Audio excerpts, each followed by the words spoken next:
이 시간 우리에게 주시는 하나님의 말씀은 구약 성경 여호수아 1장 8절에서 9절의 말씀입니다. 우리 같이 한번 합독하는 가운데 하나님의 음성을 들으시기를 바랍니다. 다 같이 시작. 이 율법책을 네 입에서 떠나지 말게 하며 주야로 그것을 묵상하여 그 안에 기록된 대로 다 지켜 행하라. 그리하면 네 길이 평탄하게 될 것이며 네가 형통하리라. 내가 네게 명령한 것이 아니냐. 강하고 담대하라. 두려워하지 말며 놀라지 말라. 네가 어디로 가든지 내 하나님 여호와가 너와 함께 하느니라 하시니라. 아멘. 할렐루야. 오늘도 함께 이 예배의 자리에 나오신 우리 성도 여러분들 모두에게 하나님의 크고 놀라우신 은혜와 또 사랑이 은총이 늘 넘쳐나기를 바랍니다. 우리가 오늘 여러분 살펴볼 말씀이 뭐냐 하면은 이 여호수아 이제 1장의 말씀인데, 지금까지 우리가 신명기 28장을 통하여서 함께 특별 새벽 기도회 동안 은혜를 누려왔습니다.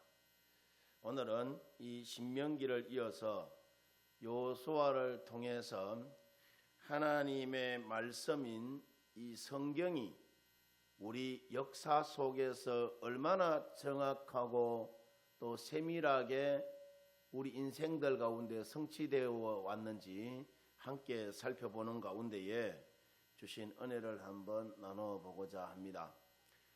먼저 오늘 성경 말씀 여호수아 1장 1절을 보면은, 자, 여호와의 종 모세가 죽은 후에 여호와께서 모세의 수종자 눈의 아들 여호수아에게 뭐 했다고 하죠? 말씀하셨다라고 이야기를 해요. 오늘 성경을 보면은 모세가 설교했던 강론의 내용인 신명기서죠. 이 신명기서 중에서도 복과 저주에 대하여 가장 명확하게 말씀하는 것이 신명기 28장이에요. 그래서 우리가 특별 새벽 기도의 기간 동안 이 신명기 28장을 우리가 쭉 살펴봤는데, 자, 이제 29장, 30장, 31장, 32장, 33장 쭉쭉 넘어가면서 이제 세월이 많이 흘러서 모세가 죽은 후에 그동안 모세를 통하여 말씀하셨던 하나님께서 이제는 친히 여호수아와 그 시대를 사는 백성들에게 신명기의 말씀을 요약하여서 또다시 그들에게 말씀합니다. 오늘 성경 본문 여호수아 1장 8절에서 9절을 보면은, 자, 이 율법책을 네 입에서 떠나게 하지 말며 주야로 그것을 묵상하여 그 안에 기록된 대로 다 지켜 행하라. 그리하면 네 길이 평탄하게 될 것이며 네가 형통하게 되리라. 내가 네게 명령한 것이 아니냐. 강하고 담대하라. 두려워하지 말며 놀라지 말라. 네가 어디로 가든지 네 하나님 여호와가 너와 함께 하신다라고 이야기해요.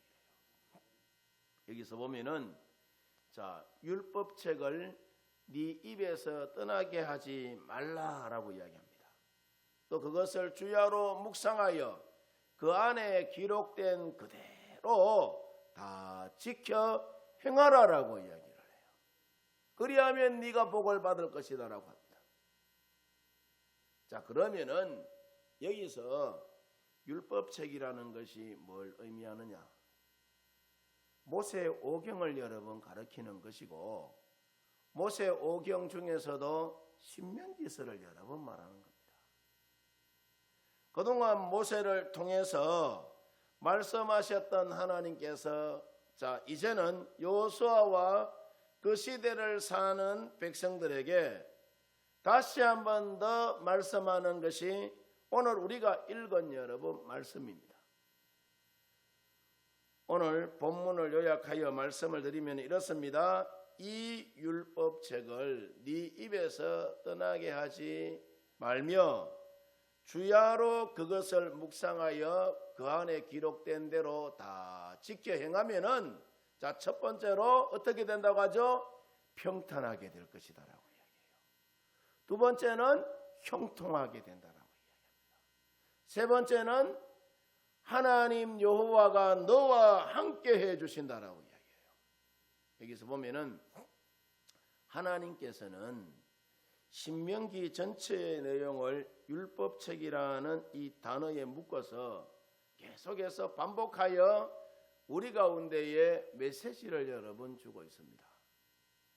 그리고 그 말씀대로 율법책을 네 입에서 떠나게 하지 말며 주야로 그것을 묵상하여 그 안에 기록된 대로 다 지켜 행하면 우리 인생이 평탄하게 되고 형통하고 하나님이 함께 하시는 복을 받게 될 것이다 라고 이야기를 해요. 아멘입니까? 자, 이런 이유로 하나님이 우리에게 율법이라는 것을 여러분 주셨어요. 우리가 지난 시간 살펴봤습니다마는 하나님이 우리에게 율법을 주신 이유와 목적이 여러분 뭐냐? 첫 번째로 하나님이 우리에게 율법을 주신 여러분 이유와 목적은 우리로 하여금 예수님 속으로 들어가서 우리로 하여금 구원받게 하기 위하여서 율법이라는 것을 여러분 주셔서요, 말씀을 주셨단 말이에요. 왜냐? 우리 모두가 죄덩어리이기 때문에, 죄덩어리인 우리가 스스로 어렵다함을 얻을 수 없기 때문에, 죄덩어리인 여러분 우리가 어렵다함을 얻을 수 있는 길은 오직 십자가 복음으로 빨리 들어가는 것임을 율법을 통하여서 깨닫게 하기 위하여서 율법이라는 것을 하나님이 우리 가운데 여러분 주셨어요. 두 번째는 하나님께서 우리에게 율법을 주신 이유가 뭐냐? 우리 인생들로 하여금, 우리 믿음의 사람들로 하여금 행복하게 살게 하기 위하여서 율법을 주셨다라고 이야기했죠. 세 번째는 우리를 하나님과 같이 뛰어난 자로, 존귀한 자로, 완전한 자로 세우기 위하여서 우리에게 율법이라는 것을 주셨다라고 이야기했어요. 네 번째는 하나님이 우리에게 율법을 주신 여러분 이유와 목적이 뭐냐? 우리로 하여금 복 주시기 위하여서. 하나님께서는 여러분 이 땅에 있는 모든 사람들이 구원을 받으며 진리에 이르게 되기를 원하신다라고 이야기했잖아요. 하나님이 이 목적을 이루기 위하여서 우리에게 아낌없이 하나님은 복을 주고 싶어 하세요. 누구에게? 저와 여러분들에게. 왜냐? 우리가 복을 받아야지 이 땅에 있는 모든 사람들을 구원하고 진리에 여러분 이르는 데까지 우리가 이끌어갈 수가 있기 때문이에요. 그래서 여러분 그렇게 기도하시기를 바랍니다. 하나님, 내가 물질의 복이든 뭔 복이든 내가 복을 받아야지 내 주변에 있는 많은 사람들을 하나님께로 하나님에게 인도할 수가 있습니다. 나에게 복을 주십시오. 다섯 번째, 하나님이 우리에게 율법을 주신 이유가 뭐냐? 이 땅에 있는 모든 사람들을 하나님의 품으로 이끄는 리더십을 가진 자로 세우기 위하여서 우리를 세상의 머리로 세워주셨다라고 이야기했다, 그죠? 그러니까 세상에 선한 영향력을 주기 위하여서 우리에게 율법이라는 것을 여러분 주셨어요. 그다음 여섯 번째는 하나님은 우리가 저주 가운데 살지 않게 하기 위하여서 저와 여러분들에게 율법이라는 것을 여러분 주셨어요.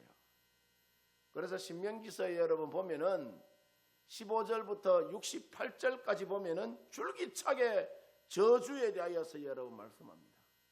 너희가 이렇게 행하면 저주를 받을 것이다 라고. 이런 저주를 받으면 된다 안 된다? 안 되기 때문에 줄기차게 하나님이 우리 가운데에 경고의 말씀을 여러분 날리고 계시는 거예요. 마치 부모가 여러분 자녀에게 너 경고한다. 하나 둘 셋 이렇게 세잖아요. 그렇게 하는 것이 자녀를 혼내기 위해서 하는 걸까요?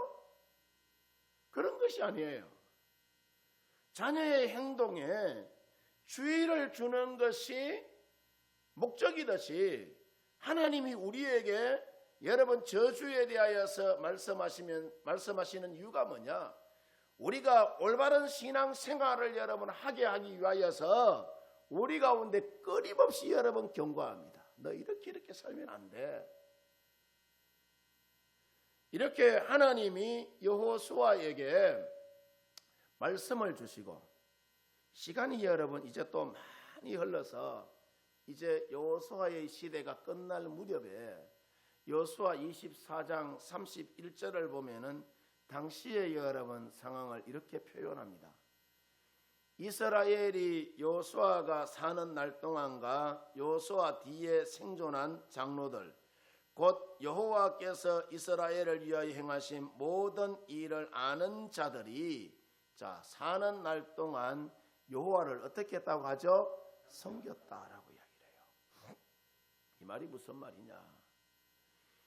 여호수아가 있는 동안에 또는 여러분 이 하나님이 행하신 모든 일을 알고 계시는 이 장로들이 여러분 있는 동안에 이스라엘 백성들이 율법책을 저들의 입에서 떠나지 않게 했다는 거라. 자, 근데 이제 여호수아가 죽은 이후로는 하나님이 행하신 일을 보고 듣고 한 사람들이 이제 다 죽고 난 이후로는 이스라엘이 율법책에서 떠났다라고 이야기를 해요. 이렇게 이스라엘이 말씀에서 떠나 이제 어떤 시대로 이제 접어들죠? 여호수아장 딱 남기면은 사사기 나오잖아요. 사사 시대에 이제 접어들게 되는데 그 사사 시대가 이스라엘에게는 어두운 여러분 암흑의 시대가 됩니다. 그러니까 신명기 28장의 말씀은 그냥 맛보기로 이스라엘에게 주신 것이 아니라 이스라엘 백성들에게 말씀을 따라 행하면 너희가 복을 받지만은 너희가 말씀을 떠나 살면은 저주를 받게 될 것이다 라는 것이 여러분 사사시대를 거치면서 이스라엘에게 완전히 그러니까 현실로 그들에게 여러분 나타나게 됩니다. 그래서 우리가 이스라엘의 역사 가운데에 많은 왕들을 여러분 보면은 다윗과 솔로몬처럼 언제나 율법을 가까이 한 왕은 신명기 28장의 말씀을 완전히 누리면서 태평성대를 그들이 여러분 이루지만은 대부분의 많은 왕들은 여호와의 말씀을 멀리하고 삽니다. 어느 정도로 멀리했느냐 하면은 열왕기하 22장을 보면은 요시야 왕 이야기가 나와요. 이 요시야 왕이 8살 때에 왕위에 올라서 31년 동안 이제 나라를 다스리게 되는데 나라를 다스리는 기간 중에 이제 무너진 예배를 회복하고 싶어서 성전을 수리할 것을 신하들에게 여러 번 명령합니다. 그런데 놀라운 것이 뭐냐? 얼마나 이스라엘이 말씀을 여러 번 가까이 하지 않았으면은 성전을 수리하다가 열왕기하 22장 8절을 보면은 성전 밑바닥에서 뭘 여러분이 발견해요? 율법책을 여러분 발견해요. 율법책을. 여러분 집에 집 수리하다가 방구돌 밑에서 성경책 발견했다는 거라. 공사하는 사람들이 그 율법책을 여러분 발견하여서 대제사장에게 주고 대제사장은 서기관에게 주고 이 서기관 사반이 왕에게 전달하자 왕이 그 율법책을 보고 옷을 찢고 통곡했다라고 이야기합니다. 왜 그러면 이 요시야 왕이 옷을 찢고 통곡하게 되었느냐? 열왕기하 22장 13절을 여러분 보면은, 자, 너희는 가서 나와 백성과 온 유다를 위하여 이 발견한 책의 말씀에 대하여 여호와께 물으라. 우리 조상들이 이 책의 말씀을 듣지 아니하며 이 책에 우리를 위하여 기록된 모든 것을 행하지 아니하였으므로 여호와께서 우리에게 내리신 뭐가 크다고 합니까? 진노가 크다라고 이야기를 해요. 무슨 말씀이냐? 요시야 왕이 말하기를 우리 조상들이 이 율법책의 말씀을 듣지 않아서 이 책에 우리를 위하여 기록된 모든 것을 행하지 않아서 하나님께서 우리에게 내린 진노가 매우 크다면서 옷을 찢고 통곡하는 장면이 여러분 바로 이 장면입니다. 요시야 왕이. 그러니까 요시야 왕이 신명기 28장의 여러분 말씀이 현실이 된 것을 이 율법책을 보면서 뭐였다는 거죠? 자, 깨달았다는 이야기예요. 하나님의 자녀들이 저주 가운데 있지 않기를 원하셨던 하나님의 그 염려가 그대로 역사 가운데 펼쳐지게 여러분 된 것입니다. 또 역대하 26장에 나타난 우시야 왕 시절도 보면은 이 우시야가 16살에 왕이 된 이후로 이스라엘을 몇 년간 다스립니까? 52년 동안 여러분 다스립니다. 당시 왕들의 여러분 이 평균 나이가 35세에서 40세였던 것을 감안해 보면은 우시야 왕이 68세에 굉장히 여러분 큰 장수의 복을 이 우시야 왕이 누립니다. 이렇게 건강의 복을 받은 이 우시야가 인생을 어떻게 여러분 살았느냐 하면은 역대하 26장 4절에서 5절을 보면은 우시야가 그의 아버지 아마샤의 모든 행위대로 여호와 보시기에 어떻게 정직하게 행하며 하나님의 묵시를 밝히 아는 스가랴가 사는 날에 하나님을 찾았고 그가 여호와를 찾을 동안에는 하나님이 형통하게 했다라고 이야기를 해요. 또 이어지는 26장 8절에도 보면은 암몬 사람들이 우시야에게 조공을 바치며 우시야가 매우 강성하여 이름이 애굽 변방에까지 퍼졌다라고 이야기합니다. 무슨 말씀이냐 하면은 우시야가 여호와 보시기에 정직하게 행하였고 이것 때문에 우시야가 복을 받았다는 이야기잖아요. 자, 그러면은 우시야가 어떻게 여호와 보시기에 정직하게 행하였느냐 하면은 자, 당시 하나님의 묵시를 밝히 아는 스가랴라는 영적 지도자가 있었는데 그 지도자가 사는 날 동안에 우시야 왕은 여호와를 찾았다는 거예요. 우리로 치면은 박대원 목사가 있을 동안에는 교회 열심히 다녔다 그 이야기예요. 그 기간 동안에 여호수아 1장에 나타난 형통의 삶을 이 우시야 왕이 누리고 나누며 펼치며 살게 됩니다. 얼마나 우시야가 형통했느냐? 암몬 사람들이 우시야에게 조공을 바칠 정도로 나라가 강성했어요. 또 그 이름이 애굽 변방까지 떨치게 되었다라고 이야기합니다. 우시야 왕의 상 가운데에 오늘 성경의 여호수아 1장의 말씀처럼 여호와로 인하여서 뭐하고 평탄하고 형통하고 여호와께서 함께 하심의 복이 여러 번 드러난 것입니다. 아멘입니까? 또 이어지는 9절에서 11절에 보면은 농경사회 속에서 얼마나 풍성한 경쟁력을 갖췄는지 여러분 몰라요. 우시야 왕이 이 농사를 여러분 참 잘 지었어요. 농경 제도를 여러분 잘 활용하여서. 또 12절에서 15절에 보면은 우시야 왕의 군사력이 당시 굉장히 강성했다라고 여러분 이야기합니다. 그런데 자 보세요.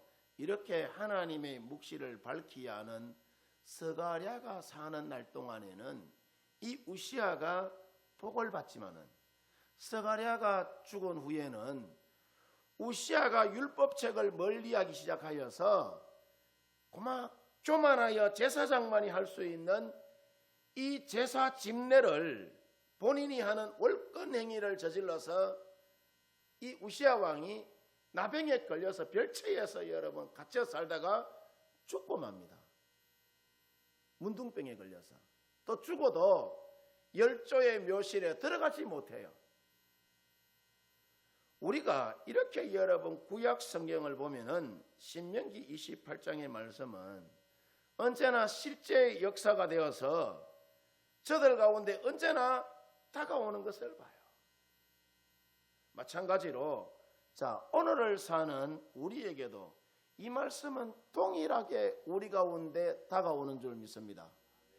그래서 우리가 이 율법책을 입에서 떠나지 않게 하고 주야로 그것을 묵상하고 기록된 대로 잘 지켜 행하면은 우리 인생도 평탄하고 형통하고 하나님께서 함께 하시는 그런 복을 우리가 누리게 되는 줄 믿습니다.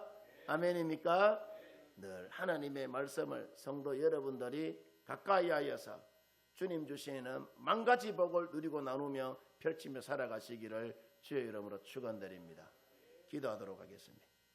자비로우신 주여, 경배와 찬송과 존귀와 영광을 받으시옵소서.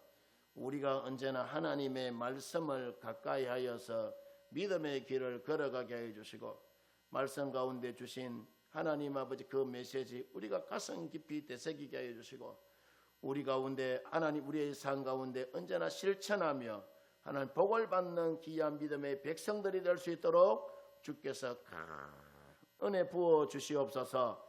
감사를 드리옵고 예수님 귀하신 이름으로 축복하며 감사기도 올리옵나이다. 아멘. 이제는 이 세상 모든 만물을 창조하시고 다스리시는 하나님 우리 아버지의 사랑과 우리의 구원을 위하여서 십자가 위에서 아낌없이 피 흘리신 구주 예수 그리스도의 그 은혜와 우리에게 날마다 힘을 더하여 주시고 능력을 더하여 주시고 권세를 더하여 주시는 성령님의 이루하시고 교통하시고 충만하신 그 능력과 은사가 언제나 하나님의 말씀에 의지하여서 믿음의 길 걸어가며 평탄하고 형통하며 하나님이 함께 하시는 만 가지 복을 누리며 살아가기를 소망하는 사랑하는 귀한 우리 바로 교회 온 성도들 그 머리 위에 지금으로부터 영원토록 함께 하옵시기를 간절히 축원하옵나이다. 아멘.